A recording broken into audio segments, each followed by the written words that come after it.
यमराज की नगरी में जाने के लिए हैं 4 दरवाजे। पापी और दुष्ट लोगों को पहले सहनी पड़ती हैं नरक की यह यातनाएं। जय श्री कृष्णा। दोस्तों, प्रेम से बोलो राधे राधे।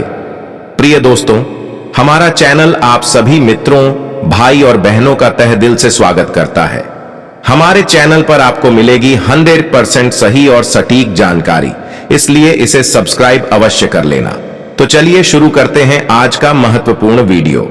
गरुड़ पुराण में जीवन के जन्म से लेकर मरण तक बहुत सी बातों के बारे में बताया गया है। आखिर जब कोई व्यक्ति अपना शरीर त्यागता है तो उसकी आत्मा यमलोक में किस द्वार से प्रवेश करती है और वहां कितने द्वार हैं, आज हम इस विषय में जो बातें गरुड़ पुराण में लिखी हैं उसी के अनुसार आपको यह बताने जा रहे हैं।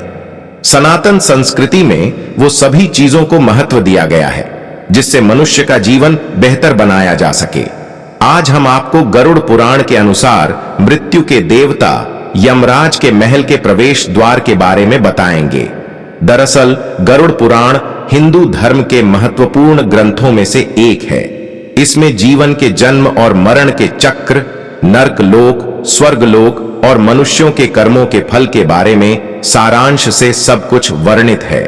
इस पुराण में विष्णु जी के श्री मुख द्वारा वो सभी बातें बताई गई हैं जिसे पक्षीराज गरुड़ ने श्री हरि से प्राणियों के उद्धार के लिए पूछा है, जिसमें भगवान नारायण ने नरक लोक की यातनाओं के बारे में तो बताया ही है, साथ ही यह भी बताया है कि नरक लोक और पाप कर्मों से कैसे बचा जा सकता है जिससे मृत्यु के बाद जीवात्मा को मोक्ष की प्राप्ति हो सके। प्रिय मित्रों, आज हम गरुड़ पुराण के अनुसार जानेंगे कि यमलोक में प्रवेश करने वाली जीवात्माओं को उनके कर्म के अनुसार किस द्वार से प्रवेश मिलता है और यमलोक में यमराज देवता का महल आखिर कैसा है। यमपुरी में बने हैं 4 प्रवेश द्वार। प्रिय मित्रों, गरुड़ पुराण में बताया गया है कि यमपुरी में यमलोक के अंदर जाने के लिए 4 प्रवेश द्वार जीवात्माओं के लिए बने हैं।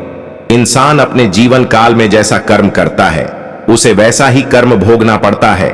यमलोक में प्रवेश करने के लिए 4 द्वार बताए गए हैं और यमराज देवता का महल कई योजन लंबा और विशाल है।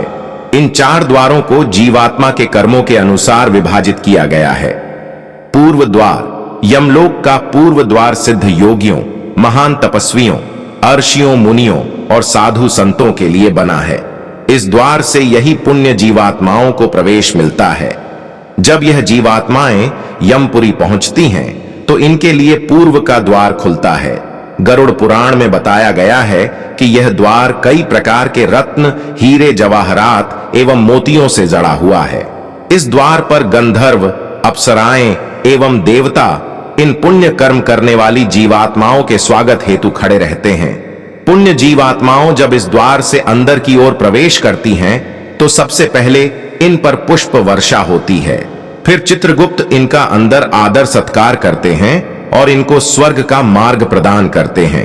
पश्चिम द्वार, यमलोक का पश्चिम द्वार दान पुण्य करने वाली जीवात्माओं के प्रवेश के लिए होता है, जिन लोगों ने अपने जीवन में सदैव धर्म का पालन किया है और निस्वार्थ भाव से गरीबों की सेवा की है।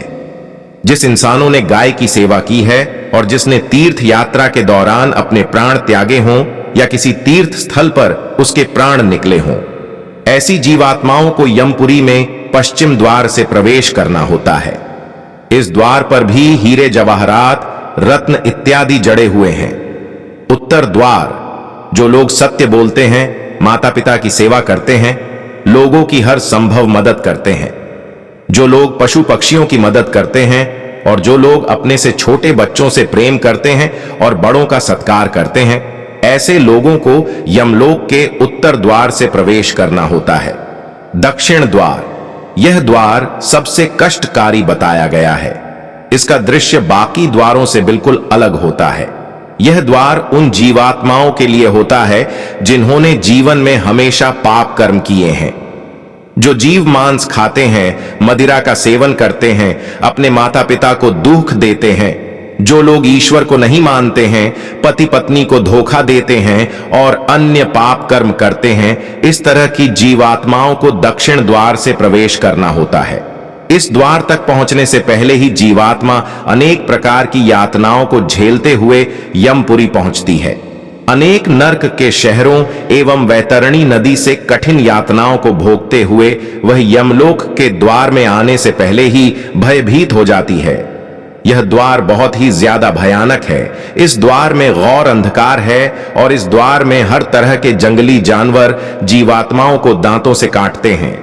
कई बार तो ये जंगली जानवर इन पापी जीवात्माओं को छोड़ते तक नहीं है। ऐसे में ये पापी जीवात्माएं विलाप करते हुए किसी तरह इस द्वार में प्रवेश करती हैं और फिर इन्हें कई प्रकार की नरक यातनाओं को भोगना पड़ता है। हमारे प्रिय भक्तजनों, आज का एपिसोड यहीं पर समाप्त होता है। इस तरह की और ज्ञान से भरी हुई वीडियो देखने के लिए हमारे चैनल को सब्सक्राइब अवश्य कर देना। अगर आप सच्चे हिंदू हो तो कमेंट में जय श्री कृष्णा अवश्य लिख देना। धन्यवाद।